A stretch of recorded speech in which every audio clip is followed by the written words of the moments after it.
आजकल पत्नियां उसके साथ भाग जाती हैं जो ज्यादा पैसा कमाता। इन्हें चुराने रावण आता तो ये उचक करके खुद बैठ जाती रावण के विमान में। हमें न चलो हिंदुओं की बेटियों के बारे में इस तरह का घटिया बयान देंगे तो उसको बर्दाश्त नहीं किया जाना चाहिए। कथावाचक को माफी मांगनी चाहिए। दोस्तों बहुत बहुत स्वागत करता हूं आप सभी का। हमारे देश का संविधान कहता है कि हमें साइंटिफिक टेम्परामेंट को बढ़ावा देना चाहिए, हमें पाखंड अंधविश्वास से दूर रहना चाहिए। लेकिन जब से ये डबल इंजन की सरकार आई है, बाबाओं की एक बाढ़ आ गई है। और बाबा लोग किस तरीके से पाखंड करते हैं, किस तरीके से अंधविश्वास फैलाते हैं, उसका एक नमूना है ये अनिरुद्ध आचार्य। दोस्तों अनिरुद्ध आचार्य जो है इस समय बुरी तरीके से फंस चुका है। अनिरुद्ध आचार्य के खिलाफ अब गिरफ्तारी की तलवार लटक रही है। महिला वकीलों ने अनिरुद्ध आचार्य के खिलाफ शिकायत दर्ज करा दी है। पहले बेटियां पढ़ने लिखने की बात कहकर घर से निकलती हैं और फिल्म देखने और पॉपकॉर्न खाने चली जाती हैं, फिर एक दिन बिना बताए घर से भाग जाती हैं। उसके बाद उनके 35 टुकड़े हो जाते हैं। अब यदि बेटियों को 35 टुकड़े से बचाना है तो संस्कारवान बनाओ। जिसकी बच्चियां संस्कारवान, वो जिस बच्ची के 35 टुकड़े हुए थे वो संस्कारवान नहीं थी, इसलिए उसके 35 टुकड़े हो गए। महिलाओं के खिलाफ अभद्र टिप्पणी करके फंस गए गोबर बाबा। और इस गोबर ज्ञानी को ये नहीं पता है कि कब क्या बोलना है, कैसे बोलना है। तो विवादों से इस गोबर बाबा का पुराना नाता है। एक बार फिर से इसने ऐसी टिप्पणी की जिसके बाद देश भर की तमाम महिलाओं में इसके खिलाफ रोष है, आक्रोश है और शिकायत दर्ज करा दी गई है। कहा जा रहा है जल्द ही इसके खिलाफ कड़ी से कड़ी कार्रवाई हो सकती है। तो कुछ भी बोल देंगे, महिलाओं के लिए कुछ भी बोल देंगे। पहले भी मैंने देखा है बहुत सारे बयान दिए जो महिलाओं की वो इज्जत नहीं करते। सर्टिफिकेट बांटेंगे वो हमारी बहन बेटियों को कि उनका चरित्र कैसा है। दूसरी बात बोलना चाहती हूँ, अगर कोई लड़का होता है, लड़के के लिए तो ऐसे कोई नहीं करते, बेटों के लिए तो ऐसी कोई टिप्पणी नहीं आती। बेटा रात को जाए, पूरी रात घर से बाहर निकले और घर वापस आए और नहा धो करके बिल्कुल पवित्र हो जाए। और अगर हमारी कोई बहन बेटी का एक मित्र भी बन जाए, क्योंकि आज की देखिए हम पढ़ाई करते हैं, अगर हम काम करते हैं कहीं पे भी, पुरुष भी होती है महिलाएं भी होती हैं, अगर हमारा कोई मित्र भी बन जाए तो हमारे कैरेक्टर पे 10 उंगलियां उछल जाती हैं। शर्म मुझे इस बात की भी आती है और बहुत दुख के साथ कहना पड़ रहा है, जो लोग इनके भक्त हैं, जो लोग इनके गुरु हैं, जो लोग इन लोगों को गुरु मानते हैं, घिन आ रही है मुझे उन लोगों से जो ऐसे पाखंडी बाबाओं को अपना गुरु मानते हैं। लेकिन जैसे ही महिलाओं ने इसका विरोध शुरू किया, तुरंत बाबा किस तरीके से पलटा है, किस तरीके से पलटी मारा है, अपने ही बयानों को किस तरीके से इसने गलत बताया है, वो भी मैं आपको दिखाऊंगा। लेकिन सबसे पहले बाबा का वो वीडियो देखिए जिसके बाद पूरे देश भर की महिलाएं कहीं ना कहीं अपने आप को अपमानित महसूस कर रही हैं। देखिए अनिरुद्ध आचार्य ने माँ बहन बेटियों को लेकर क्या बयान दिया। इसकी सोच सुनिए दोस्तों, इसकी सोच, ये कितना नीच सोचता है महिलाओं के लिए। अनिरुद्ध आचार्य का ये बयान पहले सुनिए आप। क्योंकि अब लड़कियां लाते हैं 25 साल की। अब 25 साल की लड़की 4 जगह वो मुंह मार चुकी होती है, सब नहीं पर बहुत। और वो 25 साल की जब तक आती है तो पूरी जवान होके आती है। जब जवान होके आएगी तो स्वाभाविक है कि वो अपनी जवानी कहीं ना कहीं तो वो उसकी जवानी फिसल जाएगी या जाएगी। जैसे कि अभी एक लड़के के संग हनीमून मनाने गई, परंतु वो किसी और के साथ वो रह चुकी थी, उसके साथ चक्कर था। तो इस वीडियो में आपने देखा, ये कह रहा है कि जब 25 साल की महिलाएं हो जाती हैं तो ऐसा हो जाता है, वैसा हो जाता है। मैं वो बोलूंगा नहीं, लेकिन इसके बयान का मतलब लोग निकाल रहे हैं कि ये बाल विवाह को प्रमोट कर रहा है। यहाँ इस पर आरोप है, गंभीर आरोप, कि ये जो बाबा है ये बाल विवाह को प्रमोट करता है। हमारे संविधान में महिलाओं के लिए शादी की उम्र 18 वर्ष निर्धारित की गई है। लोग कह रहे हैं कि ये बाबा चाहता है कि लड़कियों की कम उम्र में ही शादी कर दी जाए। ये जो उन्होंने टिप्पणी की है बिल्कुल गलत है, बहुत ही पीड़ादायक है। भारत की संपूर्ण बेटियां, माताएं और बहनें इससे आहत हैं। I guess he is uneducated and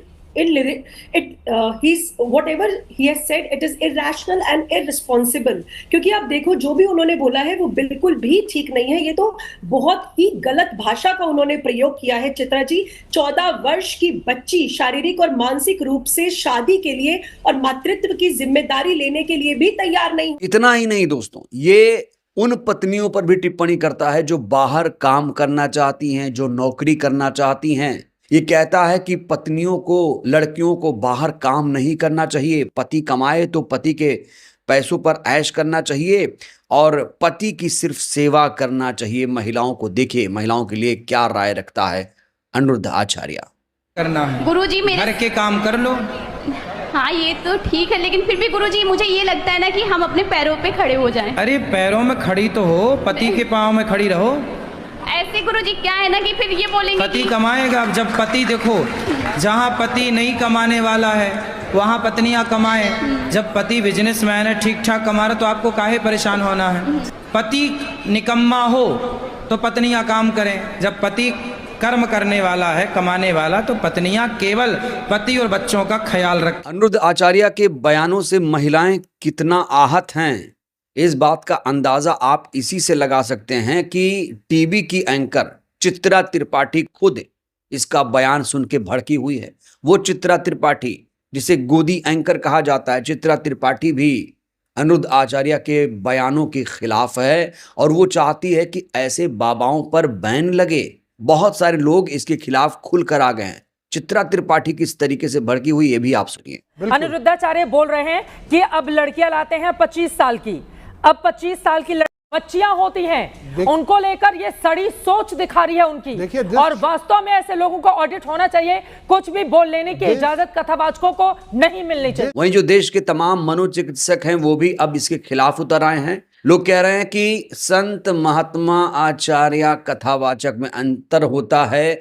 ऐसे कथावाचकों का सेंसरशिप होना चाहिए, ऐसे कथावाचकों को प्रमोट नहीं करना चाहिए, ऐसे कथावाचकों के खिलाफ कार्रवाई होनी चाहिए। देखिए जरा। It shows their immaturity।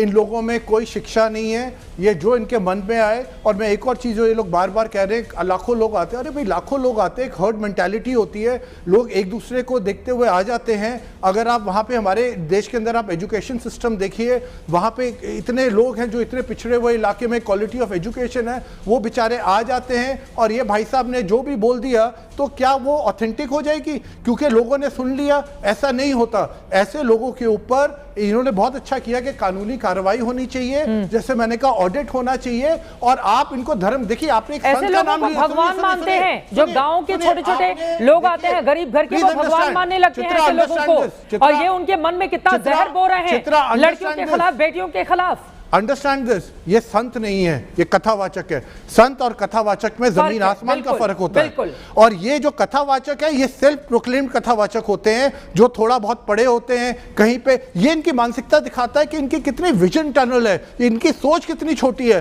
और आप ऐसे लोगों को अगर प्रमोट करेंगे हम टीवी चैनल्स पे, और अगर हम ये कहेंगे, और जैसे हमारे उमेश पुरी जी कह रहे हैं, इनको थोड़ा सोचना चाहिए। जब इतना बड़ा विरोध शुरू हुआ पूरे देश भर में, तो अब जो बाबा है कथावाचक वो अब पूरी तरीके से पलट चुका है।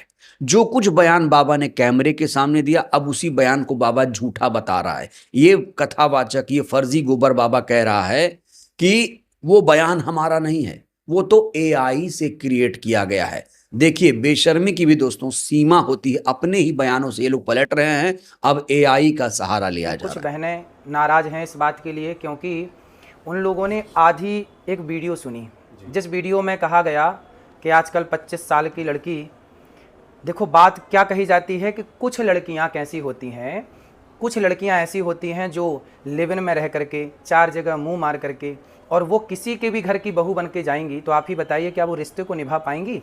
इसलिए लड़की हो या लड़का, दोनों को पहले तो चरित्रवान होना चाहिए। और ये बात कुछ लड़कियों के लिए है, कुछ लोगों के लिए है। क्या बात कही गई कि कुछ लड़कियां, कुछ लोग ऐसे हैं, जैसे कि अभी एक राजा रघुवंशी को उसकी पत्नी ने मार दिया और वो 25 साल की ही थी। जिस लड़की ने अपने पति राजा को मारा वो 25 साल की है और उसने किसी पराये पुरुष के कारण अपने पति को मार दिया। तो वही बात कही जा रही है कि आजकल कुछ लड़कियां, अब देखो मेरी वीडियो से कुछ शब्द हटा दिया, जब कुछ शब्द हटा दिया तो सीधी बात रह गई कि लड़कियों को बुरा कह दिया गया। भाई कोई भी बात कही जाती है, भागवत जी में एक श्लोक है, सत्यम नास्ति तपः शौचम दया दानम न विद्यते। वेद व्यास जी कहते हैं कि कलयुग में तो सत्य नहीं है। अब आप ही बताइए क्या सत्य नहीं है? सत्यम नास्ति तपः शौचम दया दानम न, इसका मतलब ये है कि सत्य नहीं है, मतलब है तो बाल के बराबर, जरा सा। इस कलयुग में सत्य बोलने वाले बहुत कम हैं। उसी तरह जब कोई बात कही जाती है कि आजकल लड़कियां खराब हैं, तो कुछ लड़कियां खराब हैं। मेरी आधी अधूरी बात सुन करके किसी भी बहन बेटी का दिल दुखा हो तो ये दास सदा आपका था, आपका है, आपका ही रहेगा। यदि आधी अधूरी बात सुन के आपका दिल दुखा तो मुझे क्षमा अवश्य करें। तो क्या इसमें एआई का सहारा लिया गया है? आजकल देखिए एआई का तो जमाना है ही है। आप मेरी कोई भी बात को एआई के द्वारा कैसे भी परोस सकते हैं और दुनिया को यही लगेगा कि यही सत्य है। तो बड़ा सवाल ये है, सरकार प्रशासन क्या कर रहा है? सरकार प्रशासन इसके बयानों के खिलाफ क्यों नहीं कोई संज्ञान ले रहा है? आप दोस्तों आपने देखा होगा पिछले दिनों आमिर जो सोशल मीडिया इन्फ्लुएंसर है उसके खिलाफ कार्रवाई हुई थी। महक परी जिसने गाली दी थी उसके खिलाफ कार्रवाई हुई थी। तो ऐसे लोगों के खिलाफ कार्रवाई क्यों नहीं हो रही है? ऐसे लोगों को आखिर प्रमोट क्यों किया जा रहा है? ये बड़ा सवाल है। और वो महिलाएं जो इसका कथा सुनने जाती हैं उन महिलाओं को भी शर्म आनी चाहिए। और खास तौर से SC ST OBC की जो महिलाएं हैं वो कब अपनी आंखें खोलेंगी, ये बड़ा सवाल है। देश की महिलाएं चाहती हैं इसके खिलाफ कार्रवाई हो, इसके खिलाफ सख्त एक्शन लिया जाए। अब यूपी पुलिस इसके खिलाफ कब कार्रवाई करेगी, कब इसके खिलाफ एक्शन लिया जाएगा, ये बड़ा सवाल है। इंतजार कर रहा है पूरा देश कि ऐसे कथावाचकों के खिलाफ कार्रवाई हो जिससे बहन बहू बेटियों का अपमान ना हो। और इनका तो यही इलाज है कि इनका कथा सुनना ही बंद कर दिया जाए, जिससे ये लोग खुद अपरोड पे आ जाएंगे। बहरहाल दोस्तों इस वीडियो में इतना ही। अनिरुद्ध आचार्य ने जिस तरीके से महिलाओं को लेकर टिप्पणियां की हैं, इसको लेकर आप लोग क्या सोचते हैं? क्या इसके खिलाफ एक्शन होना चाहिए? प्रतिक्रिया दीजिएगा। बहुत बहुत धन्यवाद।